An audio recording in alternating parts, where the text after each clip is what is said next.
Blog Talk Radio. Hello, everyone. This is Laurie Smith on Blog Talk Radio. Good afternoon. It is 3:30 p.m. here in Calgary, Alberta, Thursday, April 12th. Glad to be here. April is the National Child Abuse Awareness Month down in the States, and I'm just another voice out here really speaking out against child abuse, standing up for child rights, and I've done about 900 shows over the last couple of years, and this month I thought I'd do some more shows really focusing on all the different aspects regarding child abuse and child abuse prevention. And I have a guest here with me, but we're having a hard time getting her on the switchboard, and that's Liz Brawley. And Liz Brawley, I've known her for a couple of years now, a little bit over 2 years, and we've both been working together with various different groups or organizations, not-for-profits, volunteering together. She's a good friend of mine. I consider her my sister, and she's an advocate. She's been really busy, volunteering with groups that volunteer to help find and locate missing children. And so she's really the expert, but as far as the two of us go. But I'll do the best that I can, and hopefully we can get her in here. But thanks, everybody, for being here. We do have, some people in the chat room. I appreciate you being here. And, this is it's such a huge issue. A lot of people just think that kids are. I think people don't think about missing children, too much, unless you see the headlines rolling in, missing children all over the place, right? And it's kind of like, well, maybe they're in a parental custody dispute, or maybe they ran away. But there's lots and lots of children who are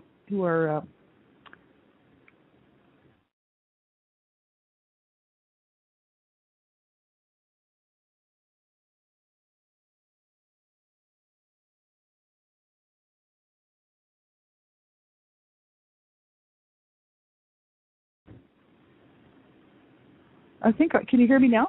I believe that I'm on the air. And Gypsy Witch says that she can't hear me, so hopefully they're streaming and everything. I know that on my switchboard I seem to be okay. So I'm not sure if it's actually streaming through live or what, but hopefully it'll be recording here anyway. So, this is a huge issue, We have every year case after case after case, new cases rolling in all the time, and you see these headlines. And behind every one of these headlines is a child who is in danger, as far as I'm concerned. Like they don't know the status of these children until they find them in these child sex rings and whatnot. And then, of course, they try to get them some help. But this is absolutely horrific, and it's just sad that this sort of stuff is actually going on. Homeless children and youth in Canada, they say that thousands of children run away from home each year in Canada. And this is just Canadian information here. 1995, they said, for example, 75% of the 56,749 missing children who were reported to the police were runaways. 75% of nearly 60,000 children in 1995. Some of them are running from bad homes. Some of them are just running because they think that they don't want to stay in the home. They don't like the rules or whatever. Not every child who runs away has been abused, but the larger proportion of them are experiencing some type of issue at home that would cause them to want to leave home. There are some that come from good homes that just leave because they want to be, they want to hang out with their friends on the streets and, do whatever they're doing, whether it's gang activity or whatever. But so many of them are being abused, and that's why they're running from home, right? And they end up on the street, and they're not really in any better situation than they were at home a lot of times. Sometimes they if they luck out, that they might find some place that's somewhat safer than where they came from, but that's not always the case, And so, a lot of I hate when people say stuff like that. I hear comments here and there, from people saying, "Oh, why don't those kids just go home?" And it's kind of like, well, let's see, if your life was being threatened at home, or you were being sexually abused at home, or you being physically abused or emotionally abused, you might not be wanting to stay in that home either. People are just very ignorant when it comes to that, and I think what it is the lack of education. It's a lack of information. They really don't understand the situations, and they think, well, they should. Or sometimes I think people just think they should just be able to tolerate it. There's a lot of people that just think, well, why can't they just put up with it? It's kind of like, well, can you put up with being raped or sexually abused or being abused and beaten on and battered maybe, or being psychologically abused every day? It's a hard thing to put up with. I'm going to tell you, I talk a lot about it here on my show, as everybody knows. And it's a lot to put up with. It's a lot to deal with.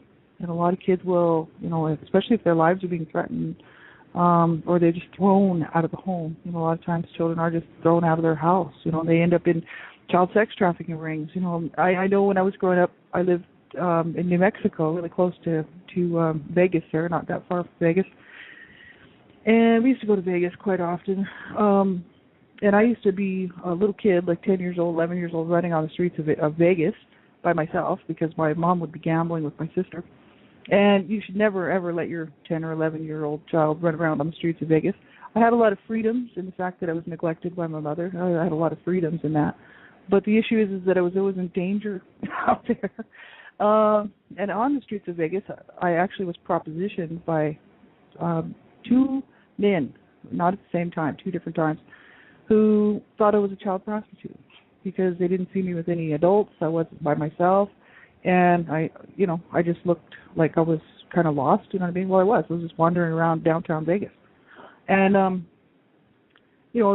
I saw myself, the child prostitutes out there on the street, right? And I mean, I thought about my own life. I was being abused at home and had been abused in every way, and I looked at those kids and I thought, what kind of life did they have that they're on the streets in Vegas?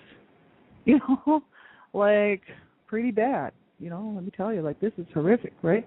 I had friends who came from worse homes than I did, and I came from an extremely bad home. And so I knew that some of my friends came from worse homes than I did, and I always thought, my God, how could it really get any worse? And the issue is that it really can't. It can get a whole lot worse. And the sad thing is that most of society really doesn't take a moment to think about it. And they might see, you might see a headline and feel bad for those children, but you think, oh well, c'est la vie, such is life, And it's like, instead of saying, why are we not doing something about this? Like, why are we as a society allowing this to happen?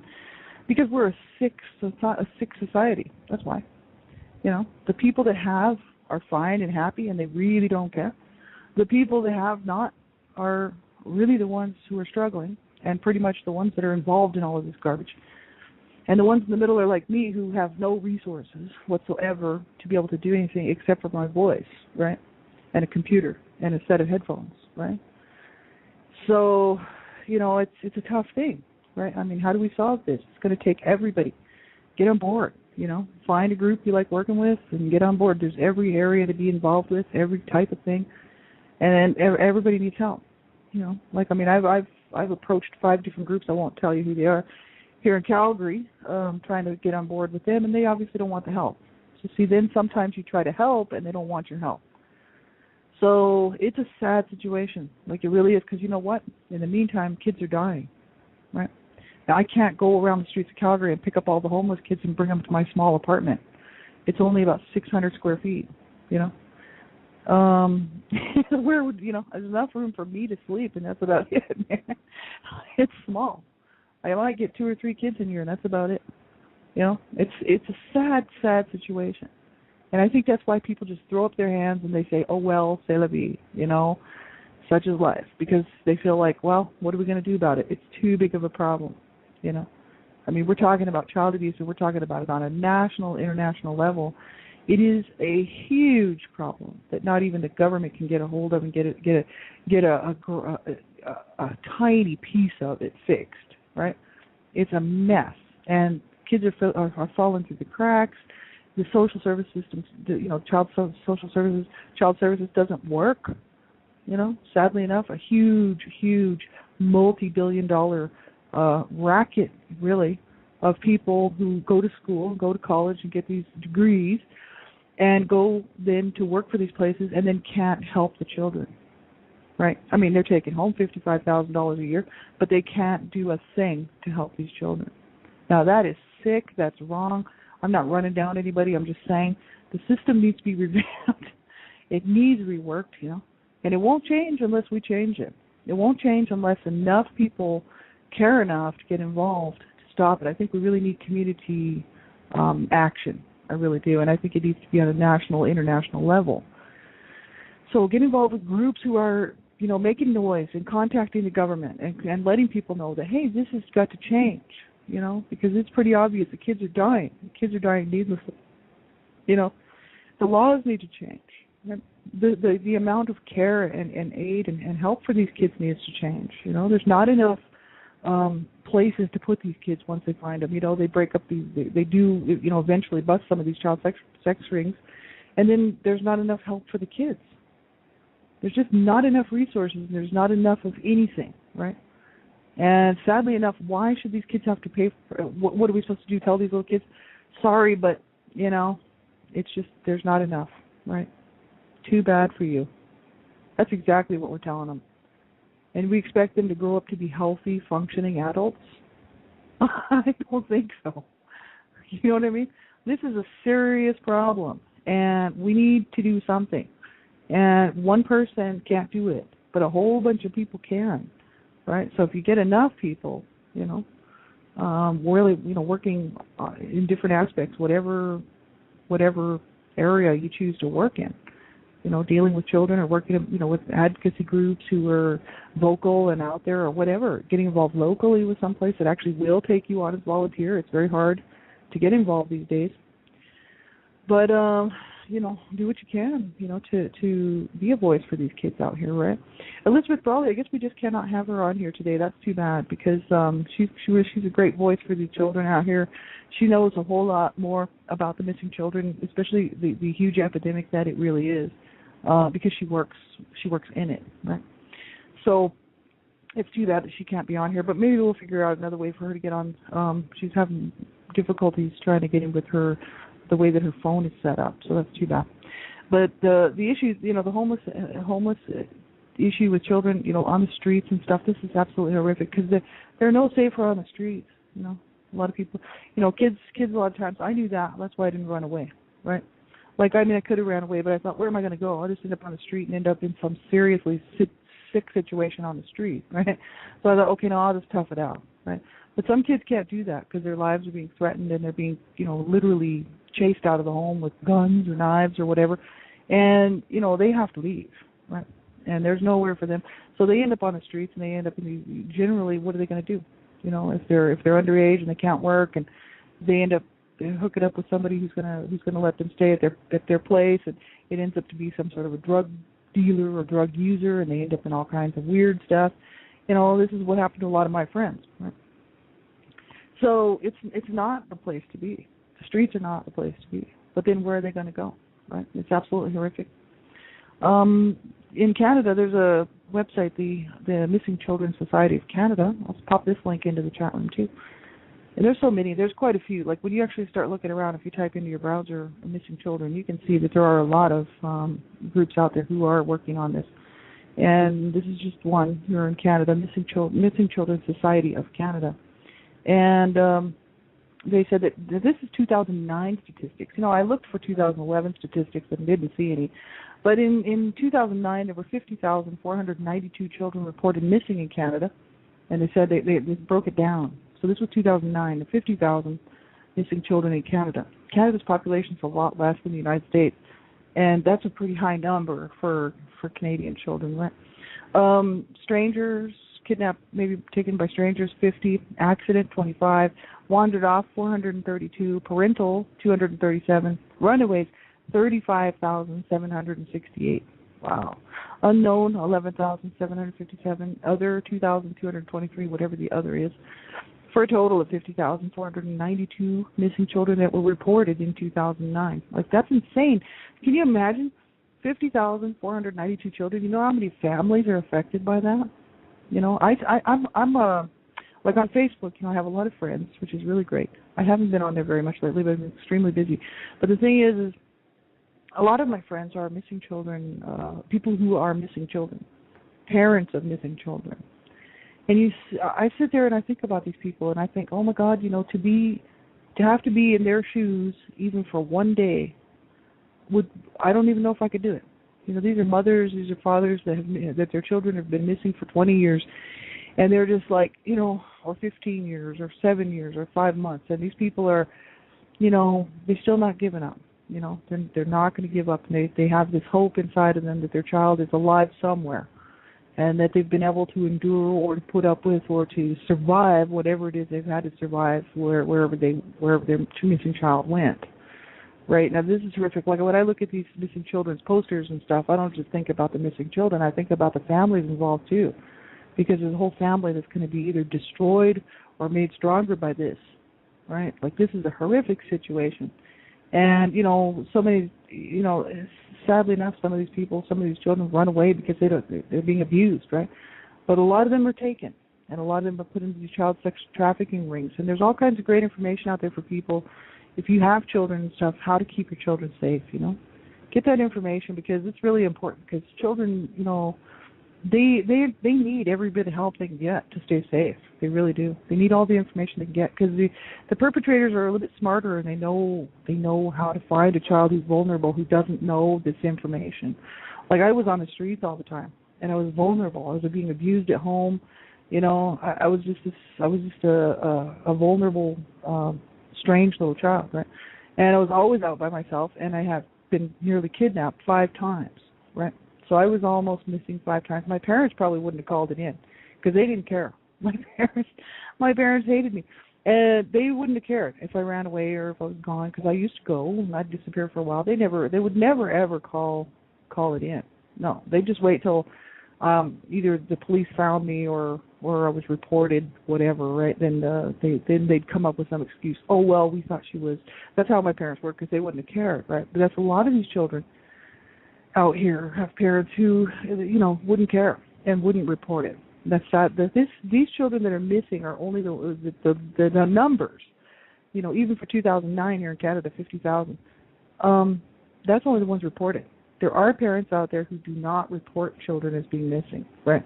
So there's probably a whole lot more children who are missing who are not reported as missing, because the parents figure, oh, well, they just took off, or they threw them out. And of course they're not going to report that, right? Because then they're going to have to talk about why they threw them out, and it could become an issue of where they'll be brought under scrutiny of abuse, right? And so, a lot of times parents won't tell and won't call it in as a missing child case, right? So there are lots of children who are on the street who are unidentified. There's no idea really how many children are on the street, and that's a fact, right? It's absolutely horrific, right? These little kids and teenagers and stuff are in danger, and their lives are in danger. And, it's not just numbers. These are children. These are kids. These are teenagers, right? And it's a sad situation, because this obviously shows you where our society is today. Just how far down we fall. We've never been up, but I mean, you'd think we could do a better job, right? Like it bothers me to see this stuff going on, because this is 2012. It's like, hello, let's wake up and smell the coffee. 2012. How long are we going to let this stuff go on? Do we really care about our kids? Do we really care about children? Like, I don't know, billions of dollars are being pumped into cancer research to stop childhood cancer. Well, why are not billions of dollars being pumped in to stop child abuse? That's a big beef of mine, obviously. I talk about it on almost every show. Because it's easier to think about a child with cancer. You can feel sorry for them. You can feel bad for them, and you can get involved, and it's okay. But when you think about child abuse, it's a taboo subject. Nobody wants to know about it. Nobody wants to talk about it. It's too ugly, right? And it hits too close to home, right? Because 1 in 3 to 4 girls will be sexually abused and abused in some way under the age of 18. And 1 in 4 to 6 boys, depending on what stats you look at, will be abused in some way, sexually or in any other way, really, under the age of 18. So 1 in 3 to 4 girls, 1 in 6 to 7 boys, that's the stats, and that's the facts, right? And I know, myself, like lots of people who have been abused, and, you think about that. That's where our society has gone. So, hey, we don't mind pumping in billions of dollars to help find the cure for cancer, but we're not going to spend one dime or 1 5-minute period of our day thinking about these kids who are having their heads bashed in, they're being sexually used, they're being beaten and poisoned and killed and strangled and thrown out into the street. Nobody cares about them. Well, I was one of those little kids, so I care, and there's a whole lot of people out here who do care, and, you do what you can. Get involved, Get involved locally, get involved nationally, get involved with groups like Dreamcatchers for Abused Children, get involved with groups like, like Child Find or Missing Children or any of these groups, and just be a voice. Be a voice for these kids out here and show your support, right? because there's a lot of us survivors out here, and we know where we came from, and we know that there's a whole lot more kids going to be going through what we went through, and we want to stop this mess, right? So do what you can to be a voice, right? Thanks, everybody, for being here. I really appreciate it. I appreciate my guests in the chat room. Thank you so much for being here. I have Gypsy Witch and Gypsy Witch. I just love you dearly. And, I appreciate you all taking the time to be here. Take a listen to my shows, listen at your own discretion, because I'm talking about abuse, and it's a very sensitive subject, and I really don't sugarcoat it. I just tell it like it is. So if you're going to listen to any of my other shows, be sure and listen at your own discretion and listen carefully, right? Because they can trigger, and they are disturbing, and they're not for children under the age of 18, right? So have a great day, everybody. I'll be back on. Have a show lined up here pretty soon with Lamplighters. So hopefully I can get Marjorie McKinnon on there. Marjorie McKinnon is the founder and CEO, really, organizer of the Lamplighter movement, and that's dealing with child sexual abuse, right, or domestic violence and whatnot. And also I want to have another show here with talking about Voices Amplified, and that's with Star Myers. She's the founder and CEO, organizer of this not-for-profit organization, Voices Amplified, helping to stop child abuse, right? So I have some shows coming up here, so I'll be updating the show page here in the next few days, and you can take a look and see what shows will be coming up and see if you want to tune in. If you want to be a part of them, just be sure and call in. If you want to be a part of it, just sign up on Talk Radio, and or phone in as a guest, right? Thanks for being here, everybody. Have a great afternoon. We'll talk to you real soon. Don't forget those kids out there. Bye-bye.